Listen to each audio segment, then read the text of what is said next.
Do I share with the architect my budget or don't I? Do I share with the contractor my budget? It's a real, listen, I get it. I'm a homeowner too. And so how much do you reveal how much you really have to spend on this project? And I'll be frank with you. More often than not, someone tells me a number, it's A, and that A number, more often than not, is not necessarily, in my experience, based on any real tangible hard fact numbers of what a family room addition really costs. It's based on, well, my cousin Louie did a project in South Carolina, it cost this, so that's my number. But what happens in South Carolina is a little bit different than what happens in New England. And so there's a lot of factors that you need to talk through and discuss in the early phases to come up with an appropriate number for the design you're going to do. Because a problem that happens, and I'm getting a little ahead of myself, you design everything to your wish list, but who's to say in the end you can afford everything on your wish list? So these are some things that you need to really talk through and deal with in the design phase. All right, next.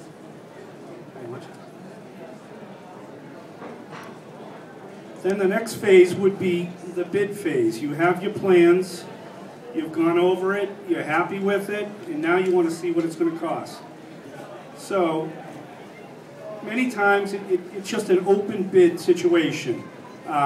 You call a few contractors, they may be pre-selected, you've already known of them. The architect may have a relationship with them. And all the general contractors then will get a copy of the documents. And then they may also call in their subcontractors to look at these items. Then they have to come up with some numbers for you. Some of the subs could be the framing, the electrical contractors, landscaping, and questions often arise during this process of what is on the plans. Maybe there's some omissions of certain items on the plans, and the architect will go back and redesign and add those items in.